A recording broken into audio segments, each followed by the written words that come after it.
여호수아서 9장과 내일 있는 10장의 내용은 가나안 땅 지형에서는 남쪽 지역을 정복한 기록을 간략하게 요약해 줍니다.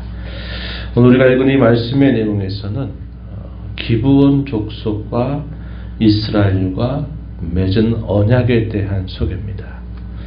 기브온 족속이 3일 길을 가면은 이 남쪽에 위치하고 있는 가나안 족속에 해당되는 사람들이었습니다. 그런데 이 기브온 족속은 이스라엘과 전쟁을 하는 길을 택한 것이 아니라 이스라엘과 함께 하시는 그 하나님에 대한 두려움을 그들이 가지고서 오히려 우리가 그들과 화친하고 그들의 종이 되는 것이 우리가 살 길이다 이렇게 생각을 하고서 마치 아주 멀리에서 온 그런 족속처럼 속임을 베풀면서 화친 조약을 맺게 된 겁니다. 그래서 이 기브온 족속이 결국 이스라엘 백성들의 회에 들어오게 되는 계기, 이것이 오늘 우리가 있는 9장에서 확인을 하게 됩니다. 우리가 여호수아가 이제 가나안 땅을 정복하러 들어오게 될 때 이 중앙 지역에 가장 먼저 맞닥뜨렸던 여리고성이 있었죠.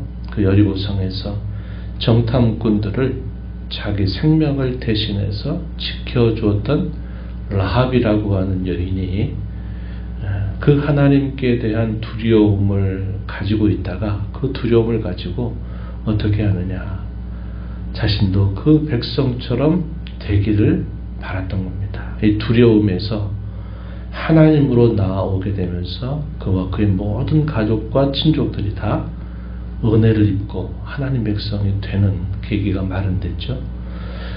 족속이 여호와의 백성으로 들어오게 되는 그들이 바로 이 기브온 족속들입니다.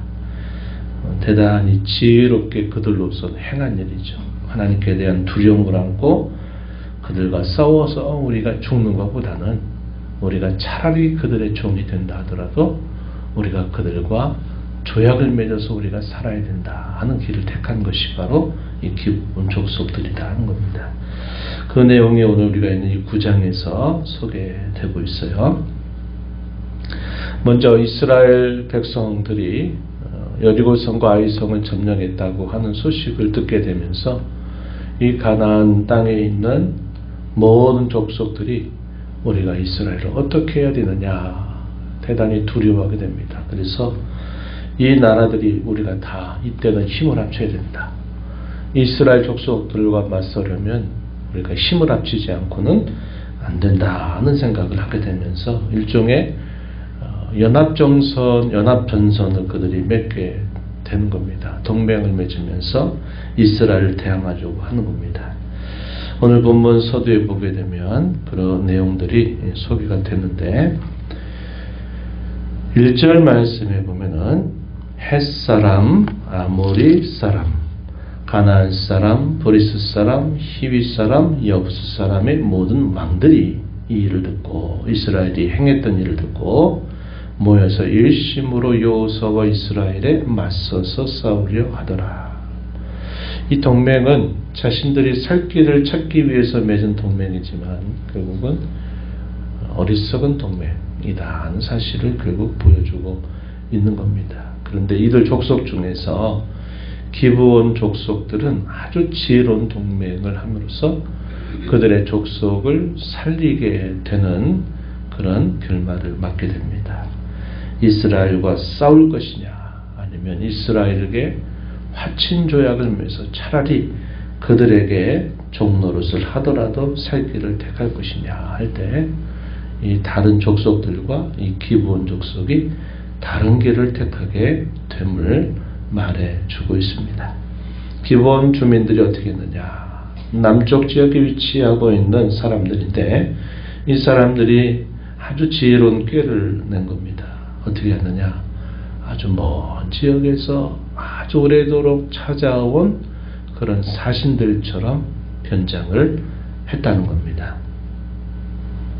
4절 말씀에 보면은 사신의 모양을 꾸미되 헤어진 존대, 헤어지고 찢어져서 기운 가죽 포도주 부대 그것을 나귀에 실었습니다.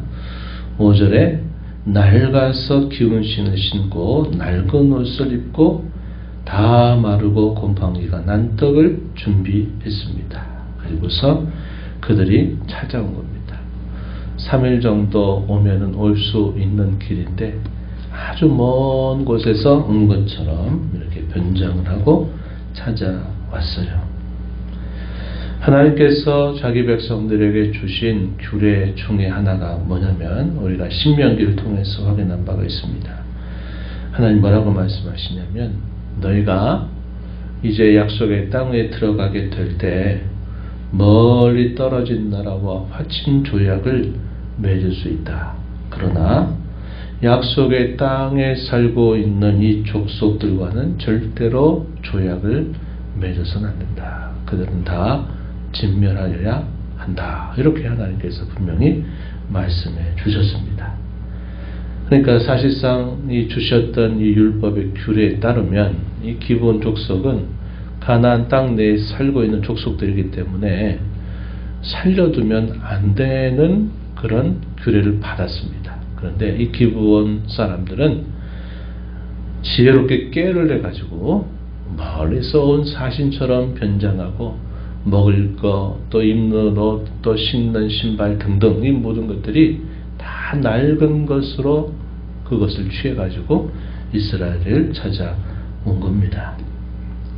찾아와서 그들이 뭐라고 이야기하느냐 내용을 보면 이렇게 표현했어요.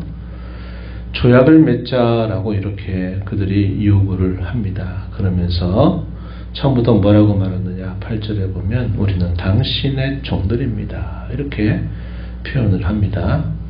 어디서 왔냐라고 여호수아가 물었더니 그들의 대답이 9절, 10절, 11절 이 대답을 보면 이들이 하나님께서 이스라엘과 함께 하심으로 행하셨던 그 두려운 일들을 보고서 그 두려움 때문에 오히려 더 찾아와서 화친을 맺으려고 하는 그러한 계기를 분명하게 말해줍니다.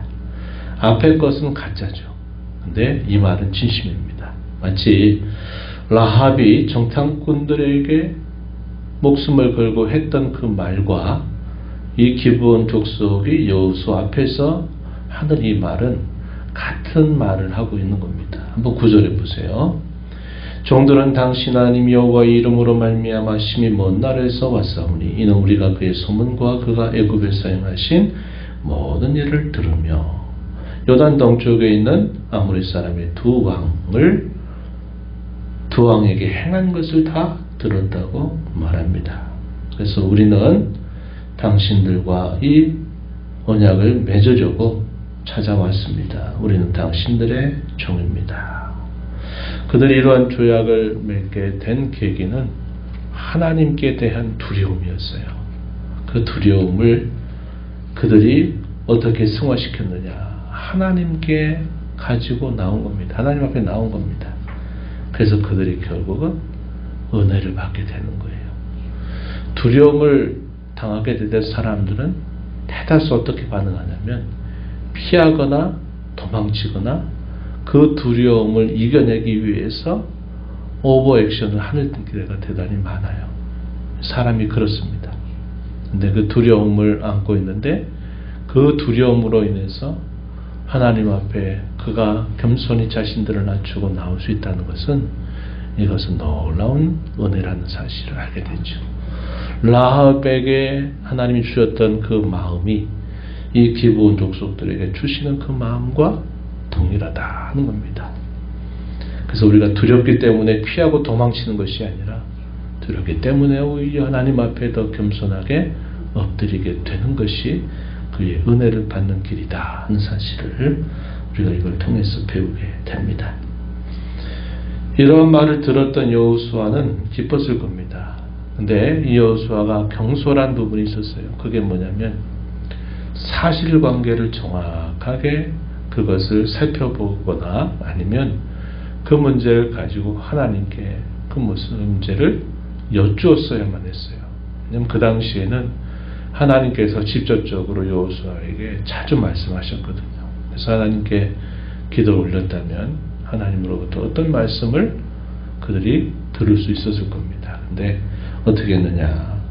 경솔하게 행했다 하는 겁니다. 14절에 보면 무리가 그들의 양식을 취하고는 어떻게 할지를 여호와께 묻지 아니했다. 그리고 그들과 화친 조약을 맺게 됩니다. 그리고 그 조약에 회중의 족장들이 함께 맹세하면서 그 조약을 체결하게 된 겁니다.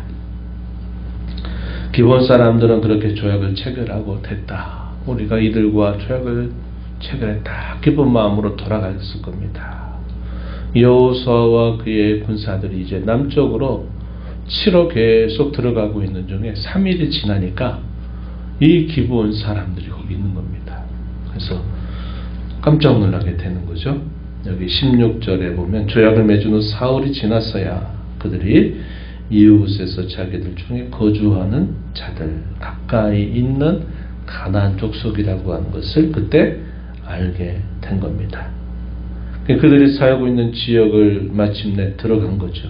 그랬더니 바로 그들의 우두머리들과 더불어 이 조약을 체결했다는 사실을 알게 된 겁니다. 그래서 이 기브온 족속들을 치지 못하게 했어요. 왜냐? 여호와의 이름으로 맹세했기 때문에 치지 못하게 하니까 회중들이 왜 이런 일을 해서 이렇게 우리가 하지 못하게 하느냐 하는 것으로 원망을 받게 됐습니다.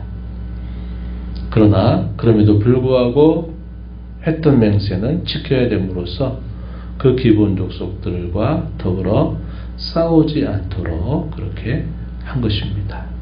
그래서 내리는 하나의 벌이라고나 할까요? 그것이 뭐냐면 21절에 보면 그들이 온 회중을 위하여 나무를 베며 물을 빚는 자가 되게 한 겁니다.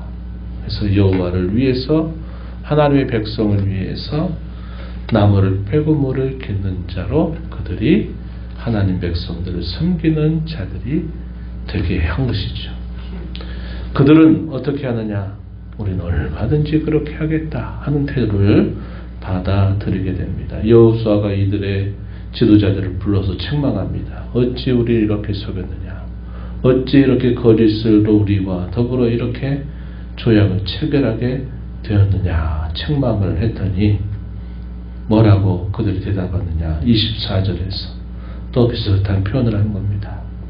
당신 하나님 여호와께서 그의 종 모세에게 명령하사 이 땅을 다 당신들에게 주고 이 땅의 모든 주민을 당신들 앞에서 멸하라 하신 것이 당신의 종들에게 분명히 들리므로 우리가 분명히 들었으므로 당신들로 말미암아 우리의 목숨을 잃을 것이 이미 두려워하여 이같이 행하였나이다. 우리가 당신의 손에 있으니 당신들이 하고 싶은 대로 당신들이 옳다고 여기는 대로 우리에게 행해 달라 이렇게 말을 합니다. 그래서 그들이 마지막 절에 보니까 회중을 위하며 여호와의 제단을 위하여 나무를 베며 물을 깃는 자들로 삼았더니 오늘까지 이르니라. 이 여호수아를 기록하게 되는 그때까지 그들은 나무를 패고 물을 깃는 족속으로 하나님 백성과 함께 하고 있다 하는 사실을 말해주고 있다는 겁니다. 사실은 저주라는 말을 사용했어요. 너희가 저주를 받나니 벌을 받나니 23절에 여호수아가 그렇게 말을 했어요. 그러나 그게 저주입니까? 저주가 아니죠. 그들이 아주 지혜롭게 살 길을 찾은 겁니다. 저주가 아니라 복이죠. 복. 우리가 잘 아는 시편 84편 10절에 우리가 이런 말씀 많이 읽어봤어요. 이렇게 고백했어요. 주의 궁정에서 한날이 다른 곳에서의 첫날보다 나은즉 악인의 장막에 사는 것보다 내 하나님 성전의 문지기로 있는 것이 좋습니다. 이렇게 고백했던 말을 우리가 떠올립니다. 기브온 족속은 너무나 잘한 길을 택한 겁니다. 그들이 결국 하나님의 백성의 편입이 된 거죠. 라합과 그의 모든 일가 친족들이 하나님 백성으로 포함이 돼서 메시아의 계보에 이 라합이라고 하는 이름이 올라가죠. 마태복음 1장에 보면 기브온 족속들도 정말 잘한 일입니다. 그들이 하나님의 백성이 됐다 하는 거죠. 비록 그들을 섬기는 일로 했지만 여호와의 성전을 위해서 나무를 패고 물을 깃는 것, 그들이 살아가면 살아갈수록 그 가치가 얼마나 귀한 것인가를 깨닫게 되었을 겁니다. 이것은 참으로 잘한 일이죠. 우리는 오늘 이 말씀을 통해서 하나님을 섬기는 것, 하나님께 피하는 것, 그분 안에서 거하는 것이 지혜이고 살 길이라고 하는 사실을 다시 한번 깨닫게 됩니다. 하나님께 대한 두려움을 가지고 자신들이 힘을 합쳐서 우리가 하나님과 더불어 대적하자 하는 것은 죽을 길이죠. 망할 길입니다. 나머지 가나안 족속들이 취한 이것은 죽을 길을 택한 어리석은 그들의 태도죠. 그러나 이 기브온 사람들은 여호와 하나님께 대한 두려움을 가지고 그분 앞으로 나옴으로써 오히려 복받는 길, 지혜로운 길, 그들이 살 길을 얻게 됐다는 것을 잘 보여줍니다. 이스라엘 백성들로서는 경솔하게 행한 실수가 있지만 기브온 족속편에서 봤을 때는 너무나도 잘한 그런 지혜로운 선택을 한 것입니다. 그래서 우리가 이런 양편들, 우리가 한편으로는 경솔하게 행해서는 안 될 일들에 대하여 우리가 신중함을 항상 갖는 자세를 가져야 될 것이고, 또 한편으로는 무엇이 정말 지혜로운 길인지, 무엇이 정말 살 길인지를 잘 분별하는 그러한 지혜를 가지고 우리가 이 땅을 살아가야 된다 하는 것입니다. 이런 은혜가 저와 여러분 모두에게 함께하기를 축복합니다. 하나님 아버지, 이 새벽 시간 저희들을 깨워주셔서 오늘도 아버지 앞에 저희들을 인도하시고 주의 말씀을 통해서 또다시 저희에게 교훈을 받게 하심을 감사합니다. 라합이 생명을 걸고 전당꾼들을 보호하면서 하나님께 대한 두려움을 가지고 그들이 하나님을 섬기겠다고 그렇게 선택했던 것처럼 기브온 족속이 이스라엘과 싸워서 죽느니 우리가 두렵지만 그들에게 종이 되어서라도 우리가 살 길을 택한 것이 좋겠다 했던 것이 참 지혜로운 일임을 저희가 배우게 됩니다.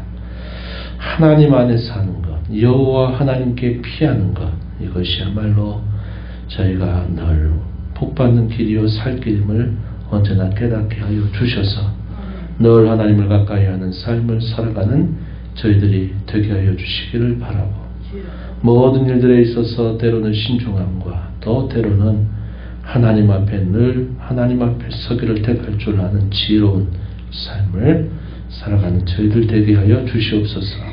주 앞에 나와 기도하는 모든 심령들을 주께서 용납하시고 간구의 귀를 기울여 주시며 응답하여 주옵소서. 예수님의 이름으로 기도하옵나이다. 아멘.